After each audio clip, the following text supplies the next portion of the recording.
So I think we're going to go ahead and get started. Looks like this is our group for the day. For those of you that don't know me, my name is Tanner. I've been learning Japanese for coming up on 4 years coming up. I think I'm the first one that will be teaching a language that is not their native language, which is kind of cool. Japanese is definitely the language I am the most confident in of the ones that I'm studying right now. So I'm really glad to be sharing this with you guys. The requirement for today was to know Hiragana and Katakana, which if you're not super confident, I will make sure that I'm pronouncing everything for you guys, which no stress. I will have some kanji in my slideshow, but I will always make sure you see it in Hiragana. In addition, if you guys have any questions while I'm going, just type it in the chat. I will make sure that I can see it. So we're gonna get started. All right, let's do it. This is just my little intro page. I thought it was cute. All right, so for my classes, we're gonna be mostly grammar focused. A lot of people say that grammar is their hardest part of learning another language, which I completely understand, but for me, grammar is probably my favorite part of learning a foreign language, mainly because it feels like I'm building something, and I've always been that kind of person to build things. So yeah, it lays a good foundation, which will help you learn faster once you're confident with the grammar, because you can always do your vocabulary flashcards or speaking practice, any of that, but if you don't have the grammar down, you don't really have much of a foundation to work with. So I want to help build your confidence in that and just make you see grammar in a less painful way than a lot of people do. I wanted to make sure that you guys had a good foundation for Hiragana and Katakana, so I've got both of the charts in here.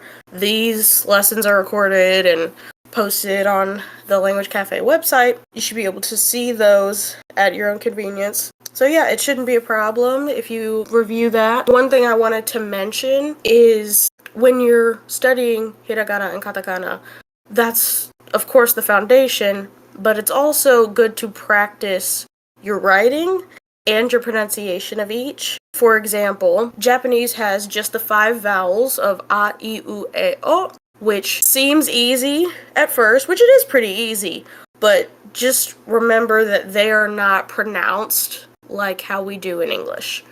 So think of when you're pronouncing Japanese vowels, think of keeping your mouth small instead of, how we do in English sometimes. Like, I live in the south of the US, so we love to draw out our vowels. But in Japanese, a lot of vowels are very closed mouth and just, I guess, short pronunciation. So think of it as a, I, U, E, O. An exercise you can do for practice like that is put your fingers up to your mouth and make sure that your lips are kind of pursed a little bit, just making sure that your mouth doesn't go too wide. That's, I guess, my advice to you, but that's something good to practice on your own. Hiragana chart is in here, Katakana chart is in here too. They're exactly the same charts and the exact same sounds, they're just written differently. Hiragana is for Japanese words, and Katakana is for foreign words that are brought over to Japanese. Like, for example, kohi is how you say coffee, and it's spelled in katakana. Feel free to look at those on your convenience. Once you get very confident in hiragana, that's where you get rid of romanji, which is writing it out in English letters, which is very important when you're learning Japanese. You want to avoid English letters as soon as possible. So in my lessons, I am not going to have any romanji to train your brains to think in hiragana. Think of that. And then eventually you'll move into thinking in kanji and hiragana at the same time. It's process, so don't stress about it too much. Do the normal practice that you know you can do, and it'll click. Just trust yourself to know. So since this is a beginner class, I wanted to add some important phrases that you want to know, and then we'll get into the grammar, because that's the point of our class. So greetings. A lot of these things you'll probably know from, anime or Duolingo or any of those. The priority for getting these phrases and greetings and everything nailed down is your intonation. Now, Mandarin Chinese and Thai, things like that, they have tones. Japanese does not have tones, but it's very important how you pronounce your words. If you stress one syllable versus the other, it could mean something completely different. I know you guys probably know hello is konnichiwa, How we pronounce it correctly is konnichiwa. Think of the sound going down as you say that word. Konnichiwa. So feel free to say that to yourself. The sound goes down. It's like, think of the sentence or the phrase meeting the ending point.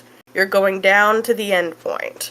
That's usually how it works for all Japanese phrases. When you're speaking your phrase or your sentence, anything like that, you start high and then you go low with your intonation. Konnichiwa. Same thing with good morning, which is ohayou gozaimasu. Ohayou gozaimasu. That's the idea. So I know I'm speaking it very robotically, but that's just to show you what the intonation is. But when you're speaking more naturally, you can say it, first of all, you can say it faster, which is a lot easier. But then you kind of can play with the intonation a little bit more once you're more confident of the situation. The robotic version for intonation is ohayou gozaimasu, but the natural way is ohayou gozaimasu. It kind of goes up and then down a little bit, so it just kind of depends on the situation. Good morning, the casual version, is just ohayou. You can drop the gozaimasu. Usually you would use that for meeting your friends or anybody else, other than, work colleagues or people that are above you, teachers, anything like that. That's usually where you use a polite form. For konnichiwa, there's not really a polite version. That is the polite version, I guess. You don't normally say konnichiwa to your friends. You could say something more casual like yahoo. Konbanwa is good evening. Konbanwa. That can be used for everybody. You can say that to your teachers and your friends. So that doesn't really matter as much. Those are just some basic greetings. And then hajimemashite is nice to meet you. Hajimemashite. That you say before you're actually introducing yourself. You say hajimemashite, and then that's where you say, like, my name is XYZ, my name is, and if you're meeting somebody at work, this is my occupation, whatever. So that's the first thing that you say when you meet somebody. The second thing, which is after all the introductions, all that stuff, you introduce yourself, they introduce themselves. Then at the end, that's where you say the big phrase, yoroshiku onegai shimasu. Yoroshiku onegai shimasu. There's not really a direct translation for English there. That's very specific to Japanese. It's a very polite phrase of, please treat me well, let's work well together, it's nice to meet you, and I hope we get along, let's get along, things like that. It's a very positive phrase, just saying, we met each other, but we're gonna see each other again, so let's work well together, stuff like that. We don't really say things like that in English. So, yoroshiku onegai shimasu is the big long phrase, so that takes some practice to say. Usually you'll hear people in Japan saying it pretty fast, so it's just a matter of getting used to saying it and speeding it up. So yoroshiku onegai shimasu turns into yoroshiku onegai shimasu. You can say it a lot faster once you're more comfortable, so take it slow at first. That's always a phrase that takes a minute to be comfortable with, but you will be saying it a lot once you start meeting Japanese people, so once you're comfortable with it, it'll just flow out. That's usually how it is for the whole language. Next is farewells. Saying goodbye, see you later, things like that. Of course, you probably know sayonara is goodbye. The characters yo and u in the middle of that word extend the o sound. So instead of sayonara, you don't really pronounce the u sound. It shows where the emphasis is. So you say sayonara, sayonara, like that. You'll see those character combinations pretty often of the o and u sounds being together. That just extends the o sound. You don't pronounce the u, so sayonara is goodbye. Same thing with that intonation. It kind of goes down.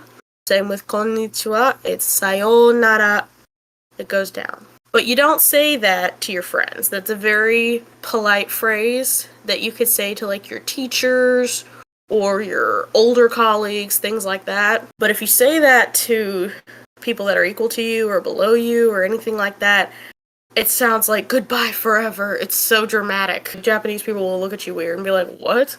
Are you dying or something? That's the vibe that it gives off. So instead, you can say a mix of things for more casual phrases. Ja mata and ja ne are both see you later, and then mata ne is see you again. All three of those really mean the same thing, so you can use them pretty interchangeably. I didn't add this one, but you can say this also. Mata ashita. Ashita means tomorrow. So mata ashita is see you tomorrow. So you can use any of those for your friends, your siblings, depending on your relationship. Sometimes your parents, if you have a very close relationship with your parents, you can usually use that. That's what I do. And then after that, good night, polite and casual. Oyasumi is good night, and you add the nasai for polite. So oyasumi nasai, and then just oyasumi for just good night, polite and casual version. When you're leaving the house and you're leaving somebody behind, something like that, when you're the one that's leaving, you can say ittekimasu, which is I'll return, I'll come back, whatever. You don't have to say that, but you will hear that a lot in Japanese media, things like that. It's pretty flexible. And then, of course, hai and ie is yes and no. Usually used more politely. You can use it usually whenever, but there are other versions for casual ways of saying it. But hai and ie is just a better rule of thumb to use. I will be teaching casual forms later, but making sure you have polite forms drilled in your head first is very important. Japan is a very polite culture. When all else fails, use polite form. Just when you're not sure, just default to polite form. Unless they're like your best friend. When you're buying something at the store, at work, at school, any of that, use polite form automatically. Just make that connection in your head immediately, and then we can work later to casual form. It is easier, but it's not used nearly as much. Unless you just have a group of friends, that's your priority for learning Japanese, as opposed to working or moving there, anything like that. So it all just depends on you. But polite form is the most important. There are a couple more phrases that I've got, and then we'll move on to grammar.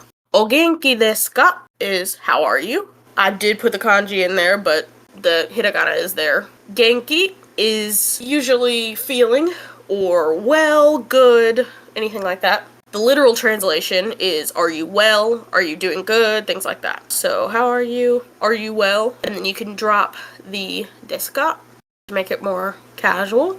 And usually people will just respond genki.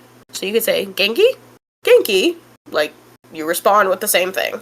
Like, are you well? Yes, I'm well. This one's pretty common too. Arigatou gozaimasu is polite, and then just arigato is casual. Same thing with the other greetings that I said before. Intonation is very important. Think of your tone going down to reach the end point. Arigatou gozaimasu and arigato. It's supposed to go down. Same thing with sumimasen.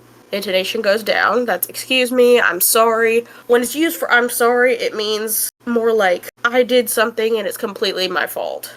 Excuse me for doing this is more the I'm sorry thing. But sumimasen is used for if you bump into somebody on the train or something like that. Gomen nasai is I'm sorry also, but usually that's used for things that you can't control. If somebody had a death in the family, you'd be like, oh, gomen nasai, things like that. But if you bump into them or hurt them by accident, that's sumimasen. Or extra polite, if you hurt somebody by accident, would be hontou ni sumimasen. Hontou ni means really or very, extremely. So, I'm very sorry, I'm extremely sorry. Sumimasen is a very well-known phrase, a very well-used phrase, especially in Tokyo, because Tokyo is very crowded. Running into people on the train is very common, because the train scene there is crazy. I went there a couple months ago. It was wild. You hear a lot of sumimasen around the train station, because people were running into each other. So we're going to get started on the verbs. So in the slideshow, I did put a link to a really good resource that I use, the Tofugu guide at the very top. Very good resource. They have grammar and vocabulary for days. It's really great. If you guys want to use that, you're very welcome to. The link that I have is specific to the verbs that we're going to go over today. So there are 3 groups of verbs. They're called several different things. Ichidan and Godan verbs, or U verbs and Iru Eru verbs, different things. So the way I was taught in college is how we're going to use it, because that really helped me. Group 1 are U verbs, usually ending with an U sound. Not necessarily the U character, but the U sound. Yes, the U character is there, but the U sound. For U, ku, tsu, mu, things like that. Group 2 are ru verbs. They all end in ru. So you could almost guarantee that you'll be in the right place. I'll talk about those exceptions later. There are actually not a lot of exceptions, which is really great. I know a lot of languages like Spanish have stem changers and craziness with their verbs. Usually what you see is what you get in Japanese. There are very few exceptions, but I've got some helpful things later that can help you with those exceptions. And then group 3 are irregular verbs. There are really 2 main irregular verbs, which are kuru, which is to come, and suru, which is to do. Now I have a list of very common U verbs that we can use. Those ones you need to know like the back of your hand. They're very common. You hear them all the time. There are more that I didn't put on here, but these are good ones to help you practice with the verb conjugations, which are actually pretty simple, especially compared to other languages. I'll just say these so you can hear them. Kaku, which is to write. Hanasu, to speak. Matsu, to wait. Nomu, to drink. Iu, to say. Iku, to go. Au, to meet. Kiku, to hear. Tsukau, to use. And shinu, to die. So those are the examples that we're going to be using in this lesson, but of course there are tons more. But these will help you to get those basic conjugations down. There's a variety of the endings in there. There's tsu, mu, u, ku, all that stuff. Group 2 and 3, just a little bit of the common do verbs that you see. I'll pronounce those also so you can see. Miru, to see. Taberu, to eat. Okiru, to wake up. Neru, to sleep. And deru, to leave. And again, I have the kanji in there. Those are very commonly used kanji, especially for these verbs, because you use them a lot. So start to get the kanji in your brain, but of course I have the hiragana there for you to be able to read them for now. You are not going to see any romanji in this. Irregular verbs, I will explain why these are irregular. So, the first 2 are the ones that I mentioned before, kuru, to come, and suru, to do. Every time you see that, those are automatically going to be irregular. Later on, I will explain why these are irregular, because I know you see the ru ending, so you think that they're group 2. They are not. Kaeru is to return, wakaru, to understand, and tsukuru, to make.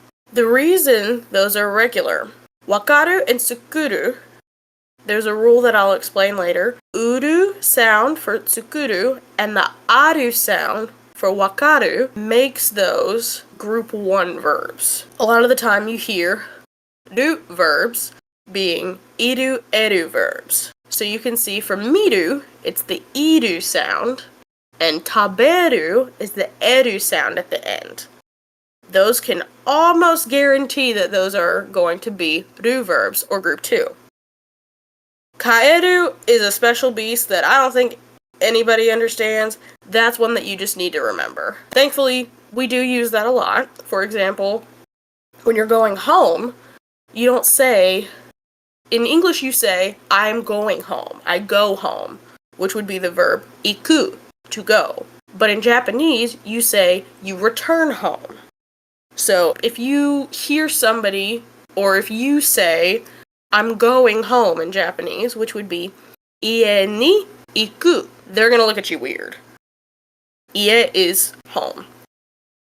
They're going to look at you weird if you use the iku verb, because the way they think about it is home is your resting place. That's where you always return to. So, you have to use ie ni kaeru in that case.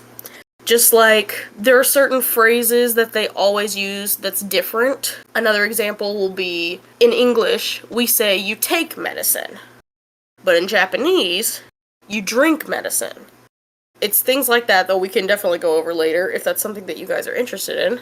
Very happy to do that. It's very interesting to me. Make sure you know that that phrase is chunked together of ie ni kaeru, you will return home. Thinking of that, you will definitely remember that verb. Kaeru is an u verb or group 1.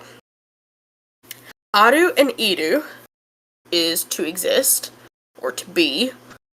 Those are just irregular across the board. Those are u verbs, and there's a lot to that which we can cover in a later lesson as well. Remember that those are also u verbs. Let's get into some conjugations. We're going over the polite form, the mas form. It's the most common form, the most used form. You will see it the most. And it's used for speaking politely in professional settings, showing respect, meeting somebody, talking to your teachers, all of that. When in doubt, always use the mas form. Unless they're like your best friend. Because my best friend would look at me crazy if I used the mas form with her. She'd be like, huh? No. When not to use it, exactly. Casual conversations with friends or family.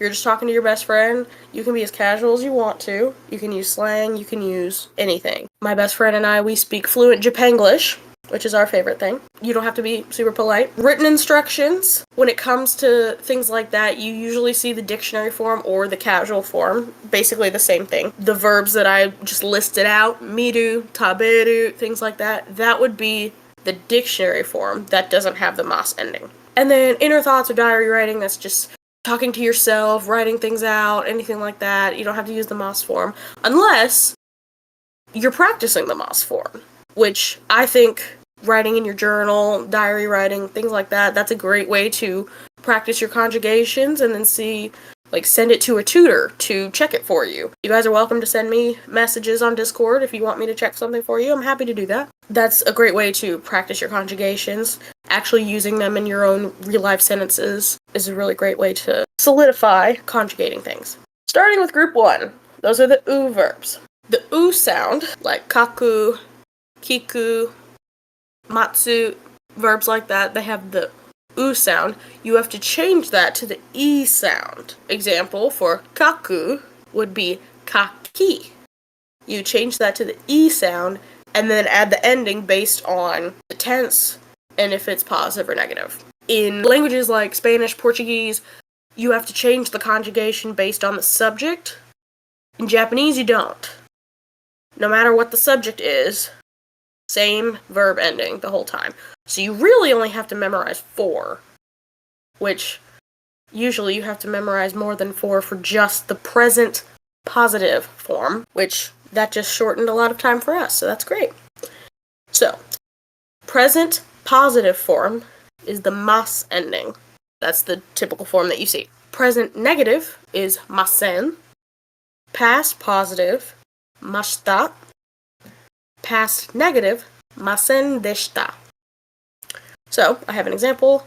That's the chart for your reference, and we're going to conjugate the verb hanasu, to speak. Same thing with the ku to ki. You do hanasu. You change the u to an e sound, so it would be hanashi, and then add the ending. So, hanashimasu is I speak, present positive form. The kanji is the same. I put it up. I want you guys to see the kanji. Hanashimasu. Hanashimasen is I do not speak. Hanashimashita is I spoke, past tense. And hanashimasen deshita is I did not speak. So now, here's a sentence that you guys can use. Nihongo, which of course you know is Japanese language. Nihongo o hanashimasu is I speak Japanese. So there's a new sentence that you guys can use if you want to impress people. Just say, I speak Japanese. Instead of saying, I'm learning Japanese. No, speak positively. Yeah, I speak Japanese. I can do this. Exactly. So, Nihongo o hanashimasu. Same thing for everything else. Hanashimashita. Hanashimasen. Hanashimasen deshita. Let's go to group 2. This one's a little easier. Takes a little less brain power. You just get rid of the root character and add the ending. Exact same endings. Exact same thing. It's the exact same endings for all of these. Just the stem, which would be the first part of the verb, the stem is the only thing that changes. You continue to drop the root character and then add the ending. Group 2 example, miru, to see. For miru, you drop the root character and you just have mi, and then you add the ending. So present positive, drop the root, just mimasu. That's all that is. Same thing here. We got the kanji so you can see it. Present positive, mimasu is I see. Mimasen is I do not see. Mimashita is I saw, past tense. And mimasen deshita is I did not see. Exact same endings for both groups. It's the same endings the whole way around. Same with the irregulars later. You really just have to memorize those 4. Another note, for Japanese, we don't have a future tense. There's not really a future tense. So present also just combines future tense too. You can say, I see, which, I mean, you don't really just use I see. You can use, like, I am seeing, or I saw, or I'm watching, like, things like that. So present and future are kind of combined. So I will see is the same thing as I see. So eiga is movie. So you can say eiga o mimasu, which is I will see a movie. It's the same as I see the movie. Like, you usually use the present progressive form when you're saying I'm watching a movie, which we will get into later also. That's used a lot. These are the main 2 irregular verbs. We're on group 3 now. To come is kuru. In this case, it's kind of used as both group 1 and group 2, because you're dropping the root just like in group 2, but then you change the oo sound to an e. These 2 are really things you just need to memorize. There's not really a great way to hack it, I guess. The only way I can think of is it's combining both. You drop the root and change the oo sound to an e. So it's both group 1 and group 2. That's the only way that I can really make it easier. You kind of just have to memorize these. Same with suru. You drop the root and change it to an e sound, but you really just kind of have to memorize it. Sorry if I can't be more help with that. For to come, kuru, present positive is kimasu, which is I come. Present negative, kimasen, I do not come, or it's also I will not come. Past positive, kimashita, is I came, and past negative, kimasen deshita, I did not come. And then suru, same thing, shimasu, I do, shimasen, I don't do, shimashita, I did, and shimasen deshita is I did not do. Even though these are irregular, still exact same endings as everything else. You really only have to memorize those 4.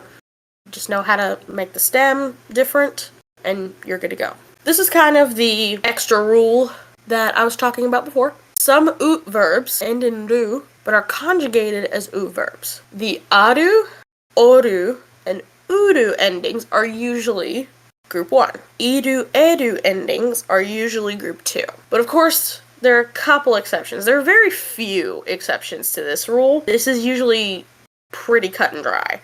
Like, kaeru, before, to return, yeah, that is conjugated as an oot verb. That one you really just have to memorize. There are very few that do that.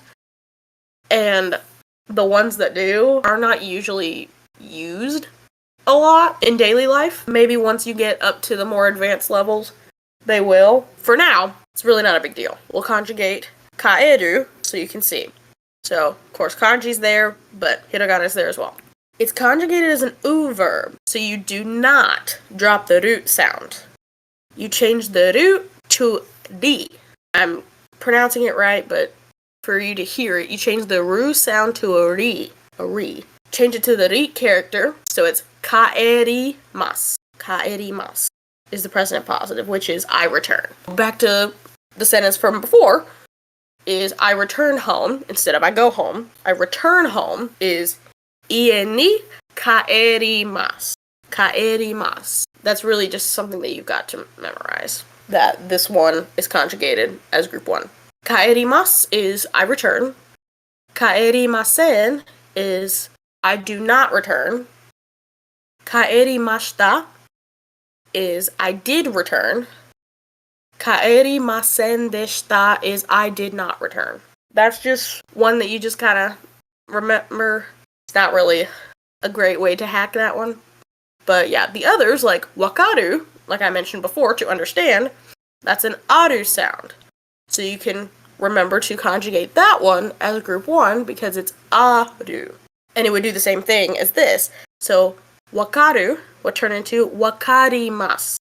You would change it to the ri character and then add the endings. So wakarimasu, wakarimasen. Exact same rule. I have the list of the u verbs that we talked about. What I want you guys to do, I'll give you just a couple of minutes. I want you guys to practice conjugating these u verbs, the group 1 verbs. Remember to change the ending sound to an e sound and then add your endings. Hope that made sense to you guys. I will go over this. Let me answer just a couple of these questions before I forget, and then the rest I can do at the end. Yes, the hiragana we and we, you don't really see anymore. You usually don't use it. I've never used it. It's still on a few charts. I'm not entirely sure why those aren't used anymore, so you can ignore those. A lot of polite phrases end in mas. Yes, the mas form is specifically for polite. So yeah, a lot of those phrases do end in mas because they're polite. That is a tell that you can look out for sure. Knowing the mas form is the most important right now for sure. Let's go over these. Kaku is to write. The positive present form is kakimasu, and negative is kakimasen. To speak, hanasu, you change it to she. Hanashimasu, hanashimasen. Matsu, I do see a question about this. A rule of thumb for this is to look at the chart where it has the correct character of the tsu, which is the T character, ta. Go back one where the E is.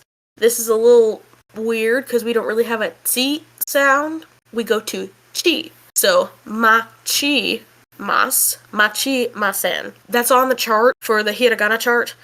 It is a little weird. I understand the question, but that's just something you just gotta memorize from the hiragana chart. Same with like hanasu. We don't really have a hana-si. It's not a si sound, it's a shi sound. It's a little bit of a difference just because of how the language is made. Nomu. Change the mu to a mi. Nomimasu, nomimasen. Iku, to go. Ikimasu, ikimasen. Au, change the u to an e. Aimasu, aimasen. Kiku, kikimasu, kikimasen.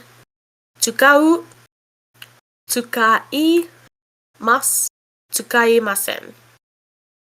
Shinu, shinimasu, shinimasen. That's all group 1. A little bit more practice here. There's only 5 here and these are a little easier, so let's just take 2 minutes on this one. Same thing. I want present tense positive and negative. Take 2 minutes, do that super quick, and then we'll get to the irregulars after that, which is probably where we'll have the most confusion, and then we'll be good to go. Alright, let's go over these. These are a lot easier, takes less brain power, so I like these a lot better. We got miru, to see. Remember for group 2, you just drop the ru ending and add on mas and masen. So here we have mimasu, mimasen. Taberu is tabemasu, tabemasen. Okiru, okimasu, okimasen. Neru, nemasu, nemasen. And deru is demasu, demasen.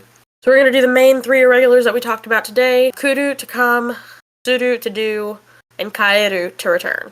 Kuru and suru, and also kaeru, these are the ones that you just have to memorize. There aren't any special rules to help you remember as much. Take a couple minutes, write these out. I'm only doing these main 2 to save us on time, but feel free to do the other 2 conjugations for past positive and past negative of mashita and masen deshita if you want to. These are just the main ones that we're going over right now, but all practice is good practice, so do what you gotta do. Take a couple minutes on this, and we'll finish it up. Alright, let's finish this up. Like I said before, the only way that I can think of to help you remember is treat the first two, kuru and suru, as both groups who drop the ru sound and then change it to an e sound. Kuru becomes kimas and kimasen. Suru turns into shimas and shimasen. And then kaeru, just because it has a ru ending doesn't mean that it's always a ru verb. So this one, you just conjugate as group 1 and take the ri sound and then add the ending. Kaerimasu and kaerimasen. Once you have kaeru memorized, it's really not that hard.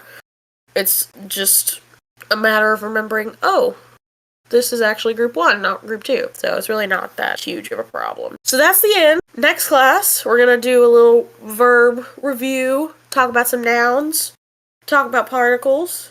Once you have verbs in your head, we'll add on some nouns and add on some particles, and then you're making sentences. You'll be making sentences by class number 2, which is awesome. Particles we don't have in English, so it does become a little complicated. Bear with me. We'll get through it. It's a matter of making those connections, things like that. We'll talk all about that next time. That's the end of my class right now, so thank you all for joining me. If you have to go, you have to go. I am going to go over these questions that are in the chat real quick, and then we'll be good. Let's see. So, yes, we talked about that. Any kind of questions that you guys have, throw them in. I'm not going anywhere yet. I'm happy to answer all these questions. Let's see. I always struggle with remembering which hiragana is chi and sa. Okay. That 100% makes sense. They look exactly the same. I love making associations with things. That's how my brain works. So the way I remember it, chi is facing to the left and sa is facing to the right. The way I think of it is, we speak English, we read left to right. Chi starts with a C. Sa starts with an S. Left to right is chi to sa. Chi is facing the left because that comes first, and C comes first in the alphabet. Sa is facing the right, and then that comes second in the alphabet. We're reading left to right.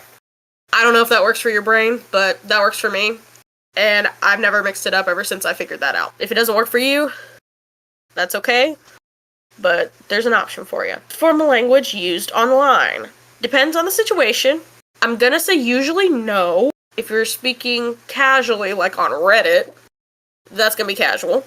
I guess if you're chatting with your friends online, that's gonna be casual. If you're looking for instructions for things online, that's also gonna be casual. So for the most part, I'm gonna say no. But of course, when you're learning the language, there is gonna be a lot of polite form because that's the priority that you have to get drilled into your head. In just normal culture, I'm gonna say no. Oh yes, kanji is very useful. You see kanji everywhere in Japan. Especially these basic kanjis for these verbs that we're learning. Definitely get those drilled in your head. For the first few classes, of course, I'm going to have the hiragana translations, all that stuff. I will not be using romanji, so get out of your head immediately. Will not be using it. Not happening. The minute you decide, I know hiragana, I'm familiar with it, whatever, 100% get romanji out of your head. Even when you're using it for your own practice, get it out.